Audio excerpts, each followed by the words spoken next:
नमस्कार दोस्तों आज की इस क्लास में हम बक्सर के युद्ध के बारे में कवर करने वाले हैं। इसकी पिछली कक्षाओं में दोस्तों हमने प्लासी के युद्ध के बारे में कवर किया हुआ और उसकी पिछली कक्षाओं में दोस्तों हमने आपको यूरोपीय कंपनियों के आगमन के बारे में डिटेल से किया हुआ है। अगर दोस्तों आपने वो क्लासेस नहीं देखी तो प्लीज उन्हें जाकर देख लीजिएगा, उसके बाद में क्लास देखिएगा तो आपको समझने में आसानी होगी।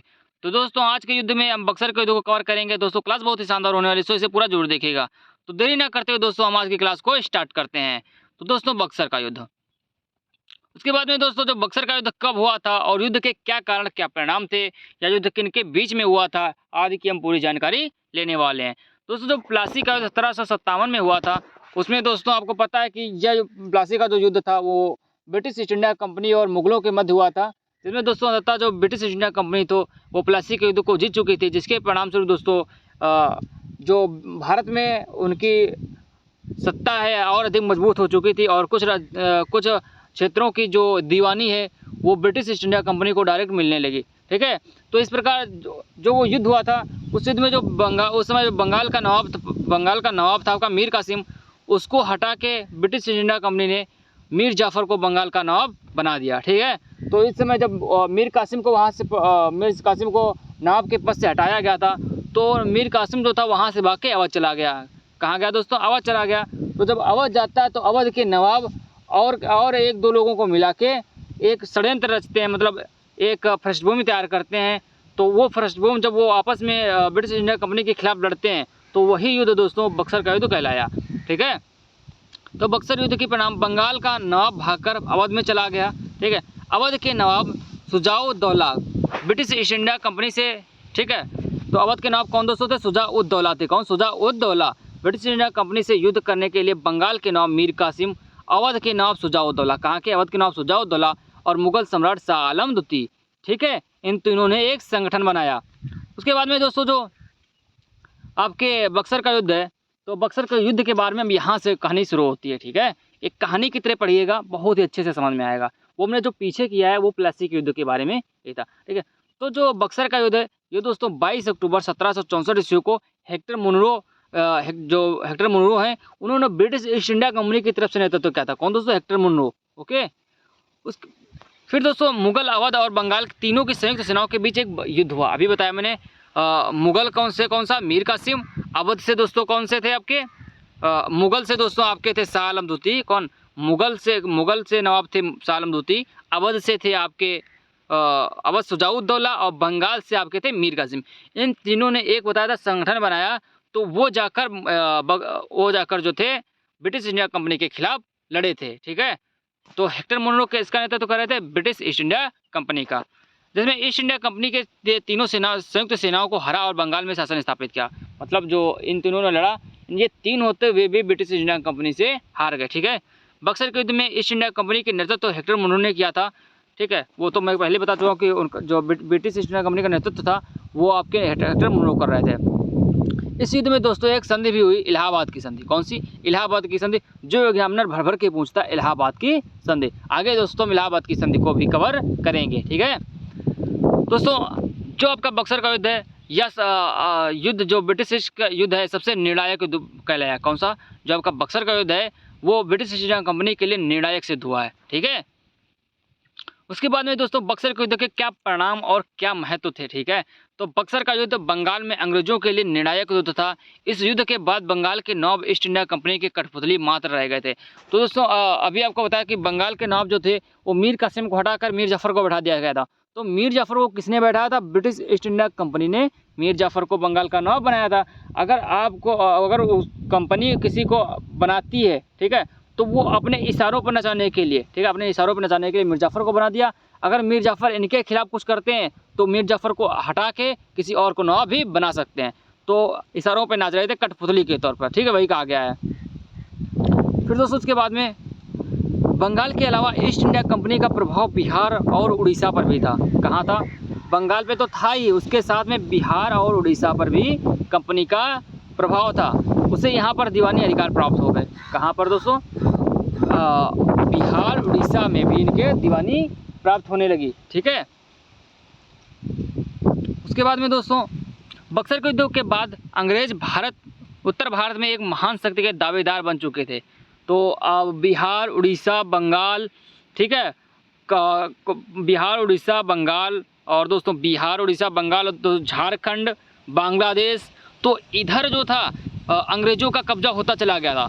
तो उत्तर भारत में दोस्तों थी इनकी शक्ति और बढ़ती गई। ठीक है, 1765 में मीर जाफर की मृत्यु के बाद उसके बेटे नजम उद दौला का बंगाल का कठपुतली नवाब बनाया गया। किसको दोस्तों? नजम उद दौला को बंगाल का अगला नवाब जब बनाया गया, एक कठपुतली के तौर पर, अपने इशारों पर जैसे ब्रिटिश ईस्ट इंडिया कंपनी नचा सके। ठीक है, जो ब्रिटिश ईस्ट इंडिया कंपनी कहे वही वहाँ का नवाब करेगा, अगर नहीं करेगा तो उसको वहाँ से कंपनी हटा देगी। ठीक है, बक्सर के युद्ध के बाद बंगाल में अंग्रेजों ने द्वैध शासन की पद्धति को अपनाया। तो जब बक्सर का युद्ध हुआ तो यहाँ के बंगाल के में जो अंग्रेजों ने द्वैध शासन की पद्धति को अपनाया। तो द्वैध शासन क्या होता है, इसको भी हम आगे से डिटेल में कवर करेंगे। और आपको पता है कि इलाहाबाद की संधि को भी हम डिटेल से कवर करेंगे, तो उसको अगले भी कवर करने वाले हैं। ठीक है, फिर इसके बाद इलाहाबाद की संधि। दोस्तों क्या इलाहाबाद की संधि थी? जो इलाहाबाद की संधि अगस्त 1765 में रॉबर्ट क्लाइव और अवध के नवाब शुजा-उद-दौला और मुगल सम्राट शाह आलम द्वितीय के साथ दो अलग अलग संधि की थी। तो इलाहाबाद की संधि जो थी 1765 ईस्वी में रॉबर्ट क्लाइव और अवध के नवाब शुजा-उद-दौला और मुगल सम्राट शाह आलम द्वितीय के साथ दो अलग अलग संधियाँ हुई थी। तो शुजा-उद-दौला के साथ हम संधि देख लेते हैं। तो दोस्तों जो शुजा-उद-दौला के साथ में संधि हुई थी, ठीक है, वो दोस्तों थी इस संधि के तहत क्या हुआ था, इलाहाबाद और कान्हे का क्षेत्र अवध के नवाब से लेकर मुगल सम्राट को सौंप दिया। तो जो अवध के नवाब थे, आपके अवध के नवाब कौन थे दोस्तों? शुजा-उद-दौला। तो शुजा-उद-दौला से इलाहाबाद और कान्हे का क्षेत्र लेकर मुगल सम्राट को सौंप दिया गया। ठीक है, और मुगल सम्राट कौन थे? शाह आलम द्वितीय। ईस्ट इंडिया कंपनी को 50 लाख की क्षतिपूर्ति दी गई। किसे दोस्तों? जैसे इसमें क्या ब्रिटिश का काम था, जैसे आपने युद्ध किया, उन तीन लोगों ने मिलकर बक्सर का युद्ध लड़ा, तो इसमें जो ब्रिटिश कंपनी का जो भी नुकसान हुआ था, जैसे सैनिक मारे गए, सैनिकों का नुकसान, घोड़े और जो भी औजार, जो भी कुछ उनका खर्चा हुआ, ठीक है, सैनिकों का खर्चा जो भी था, तो वो सारा रुपए कंपनी ने किस पे डाल दिया? एक कंपनी ने जो था उस पे डाल दिया, आपके शुजा-उद-दौला, मीर कासिम और शाह आलम द्वितीय पे, क्योंकि युद्ध आपने लड़ा और इसका भरपाई आप ही करेंगे। तो ईस्ट इंडिया कंपनी को 50 लाख रुपए की क्षतिपूर्ति की गई। ठीक है, उसके बाद में शाह आलम द्वितीय के साथ में इलाहाबाद की संधि हुई। तो शाह आलम द्वितीय को कंपनी के संरक्षण में इलाहाबाद के किले में रखा गया। तो शाह आलम द्वितीय को कंपनी के संरक्षण में कहाँ? इलाहाबाद के किले में। ठीक है, उसके बाद में मुगल सम्राट को 26 लाख रुपए वार्षिक भुगतान के बदले में ईस्ट इंडिया कंपनी को बंगाल, बिहार और उड़ीसा की दीवानी दी गई। कहाँ की दोस्तों? बंगाल, बिहार और उड़ीसा की दीवानी दी गई, और 20 लाख रुपए वार्षिक भुगतान के बदले में। ओके, मुगल सम्राट से 53 लाख रुपए विभिन्न कार्य जैसे सैन्य रक्षा, पुलिस आदि के परिणाम में लिए गए। किसके लिए? सैन्य सुरक्षा, पुलिस आदि के परिणाम में कितने? 53 लाख रुपए लिए गए। ठीक है, किससे लिए गए दोस्तों? मुगल सम्राट से। ठीक है, उसके बाद में दोस्तों एक इम्पोर्टेंट हम नोट्स है, इसको आप नोट कर लेना कि बक्सर के युद्ध में ईस्ट इंडिया कंपनी का नेतृत्व हेक्टर मुनरो ने किया था, लेकिन अवध और मुगल सम्राट से संधि करने के लिए, कैसे दोस्तों? अवध और मुगल सम्राट से संधि करने के लिए रॉबर्ट क्लाइव को इंग्लैंड से पुनः वापस बुला लिया गया। किसे दोस्तों? लॉर्ड क्लाइव को। लॉर्ड क्लाइव ने किसका नेतृत्व किया था? प्लासी का युद्ध 1757 का नेतृत्व किसने किया था दोस्तों? Lord Clive. उसके बाद में लॉर्ड क्लाइव यहाँ से वापस ब्रिटेन चले गए। जब वो ब्रिटेन चले गए तो उसके बाद में जब आपका बक्सर का युद्ध हुआ, उसके बाद में दोस्तों लॉर्ड क्लाइव को भी संधि करने के लिए बुलाया गया। ठीक है, अतः इलाहाबाद की संधि रॉबर्ट क्लाइव ने की। तो इलाहाबाद की संधि दोस्तों किसने की? अंततः किसने की? तो वो दोस्तों की रॉबर्ट क्लाइव ने। द्वैध शासन प्रणाली क्या होता है साथियों? तो द्वैध शासन प्रणाली में बंगाल में जो कर था, क्या बंगाल में कर और राजस्व वसूलने का अधिकार जो था ब्रिटिश ईस्ट इंडिया कंपनी को था। वो तो साफ साफ था कि अगर युद्ध जीत रही है, अभी आपको बताया कि जो युद्ध जीता तो दीवानी अधिकांश तो किसके हाथ में जाने लगी? ब्रिटिश ईस्ट इंडिया कंपनी के। जब ब्रिटिश ईस्ट इंडिया कंपनी के हाथ में दीवानी जाएगी, राजस्व जाएगा, तो दोस्तों वहाँ के जो शासक होंगे, ठीक है, नवाब होंगे, उनके हाथ में तो जाएगी नहीं। तो नवाबों की, वहाँ के शासकों की जो आर्थिक स्थिति है वो बहुत ही खराब होती जाएगी। ठीक है, वो गरीब होते जाएंगे। लेकिन ब्रिटिश ईस्ट इंडिया कंपनी की आर्थिक स्थिति बढ़ती जाएगी, क्योंकि वो दीवानी वसूल कर रहे थे, राजस्व वसूल कर रहे थे, और वो आपस में बहुत ही ताकतवर होते चले जाएंगे। ठीक है, तो द्वैत शासन का मतलब यही कि जो वहाँ राजस्व था वो वसूलेगी ब्रिटिश ईस्ट इंडिया कंपनी, जबकि अन्य सामान्य प्रशासन कार्य को अधिकार बंगाल के नवाब के पास था। ठीक है, जब को जो नॉर्मल वर्क होता है वो बंगाल के नवाब के पास था। ईस्ट इंडिया कंपनी के लिए बिना किसी जिम्मेदारी के पैसे कमाने की शासन प्रणाली। द्वैत शासन समझ गए क्या है? मतलब बिना किसी नवाब या वहाँ के शासक, लोकल शासक के जिम्मेदारी के बिना वहाँ कंपनी जो कंपनी है वो काम कर सकती है। ठीक है, जैसे कि आप कठपुतली के तौर पे हैं, तो कठपुतली का मतलब तो आप समझते होंगे कि जो अंग्रेज़ थे वो कहाँ, ब्रिटेन से आए थे, यहाँ आए थे व्यापार करने के लिए। अब इतना अपनी सत्ता, अपने शक्तिशाली हो चुके थे कि शासक की अनुमति, मतलब जो नवाब था, जैसे बंगाल का नवाब था, तो उसकी अनुमति के बिना भी वो व्यापार कर सकते थे। ठीक है, इस प्रणाली में ऐसा था। और जो टैक्स था, राजस्व था, उसे डायरेक्ट कंपनी वसूल रही थी, ना कि नवाब। ठीक है, द्वैत शासन की शुरुआत साथियों जो 1765 में इलाहाबाद की संधि के बाद हुई। तो कब हुई? इलाहाबाद की संधि के बाद 1765 ईस्वी में। इस कारण से द्वैत शासन का जनक रॉबर्ट क्लाइव को कहा गया। तो द्वैत शासन का जनक किसे कहा गया दोस्तों? रॉबर्ट क्लाइव को। फिर दोस्तों उसके बाद में द्वैत शासन प्रणाली में बंगाल के लोगों का भरपूर शोषण किया गया। तो द्वैत शासन प्रणाली में किसका साथियों? बंगाल के लोगों का भरपूर जो है वो शोषण किया गया। किसका साथियों? बंगाल के जो वहाँ के लोग थे उनका जो शोषण है वो बहुत ही वैसे ढंग से किया गया। फिर उसके बाद में दोस्तों इस दौरान बंगाल में 1770 के दौरान भीषण अकाल पड़ा। तो कब दोस्तों?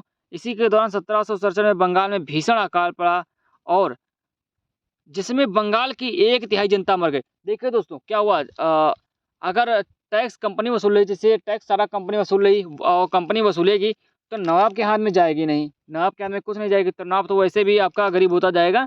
जो वहाँ के जो कंपनी थी वो बिना किसी मतलब बिना किसी आज्ञा के तो वो टैक्स वसूल रही थी, किसी वर्ग कार्य भी कर रही थी। लेकिन जैसे कि जब आप खेती में कुछ पैदा भी ना हो, उसको उसका टैक्स भी किसान को देना पड़ता था। खेती में हो या ना हो उसका टैक्स उसे भरना पड़ता था। तो जब टैक्स दोस्तों भरेगा, खेती में कुछ पैदा नहीं होगा, तो ज़ाहिर है कि एक स्थिति ऐसी आएगी कि आपके पास खाने के लिए कुछ नहीं होगा। तो ऐसी ही कंडीशन उसमें भी थी। जब खाने के लिए कुछ नहीं था, कंपनी लगातार टैक्स वसूल रही थी, राजस्व वसूल रही थी, दीवानी वसूल रही थी, तो दोस्तों एक स्थिति ऐसी आई कि जनता के पास खाने के लिए भोजन भी नहीं था, अन्न नहीं था। तो दोस्तों वहाँ की जो 1/3 जनसंख्या है इस शासन प्रणाली के बाद में वो मर गई थी। 1770 में जनसंख्या की मौत हो गई थी। कितनी? 1/3। जब दोस्तों किसी एरिया में 1/3 की मौत होगी तो आप समझ सकते हैं वहाँ कैसा ही अकाल पड़ा होगा। द्वैत शासन प्रणाली का अंत साथियों 1772 में वारेन हेस्टिंग के बंगाल गवर्नर के बाद हुआ। तो कब हुआ साथियों? 1772 में। ठीक है, 1772 में द्वैत शासन का अंत हुआ। और किया किसने? वो हेस्टिंग, जब हेस्टिंग जो थे, वारेन हेस्टिंग, वो बंगाल के गवर्नर बने। ठीक है, कुछ दोस्तों 1-2 क्वेश्चन हम कवर कर लेते हैं। बक्सर का युद्ध कब लड़ा गया दोस्तों? आपको बता चुका हूँ कि बक्सर का युद्ध जो है वो 1764 ईस्वी को लड़ा गया। तो आपका ऑप्शन बी करेक्ट हो है 1764। तो दोस्तों हमने कवर कर लिया, इसको आप पढ़ लेना कि बक्सर की लड़ाई ब्रिटिश ईस्ट इंडिया कंपनी की सेनाओं और बंगाल, अवध और मुगल साम्राज्य सहित भारतीय राज्यों के गठबंधन की संयुक्त सेना के बीच वर्ष 1764 ईस्वी में लड़ी गई। 1765 ईस्वी में इलाहाबाद की संधि हुई। कब हुई? 1765 ईस्वी में इलाहाबाद की संधि हुई। और दोस्तों आपकी द्वैत शासन प्रणाली भी स्टार्ट हुई 1765 में ही। ठीक है, इसके बाद में बक्सर की लड़ाई में अपनी सेना का नेतृत्व करने वाले ब्रिटिश जनरल थे। तो बक्सर की लड़ाई में अपनी सेना का नेतृत्व करने वाले जो ब्रिटिश जनरल थे वो हेक्टर मनोर थे। क्या दोस्तों? हेक्टर मनोर थे। आप रॉबर्ट क्लाइव को नहीं लगाइएगा। रॉबर्ट क्लाइव ने तो आपके इलाहाबाद की संधि की थी। किसने दोस्तों? जो रॉबर्ट क्लाइव हैं। ठीक है, जो रॉबर्ट क्लाइव हैं इन्होंने इलाहाबाद की संधि की थी। किसकी दोस्तों? इलाहाबाद की। जो इलाहाबाद की संधि है वो रॉबर्ट क्लाइव ने की थी। और जो हेक्टर मनरो इन्होंने नेतृत्व किया था। वारेन हेस्टिंग क्या थे दोस्तों? वारेन हेस्टिंग के बारे में मैंने बताया कि जो वारेन हेस्टिंग्स हैं इन्होंने दोस्तों आपके द्वैत शासन प्रणाली को समाप्त किया। किसे? द्वैत शासन प्रणाली को समाप्त किया। ठीक है, फिर इसके बाद में दोस्तों आपके लॉर्ड वेलेस्ली, तो इसको हम डिटेल से भी कवर कर लेंगे आगे।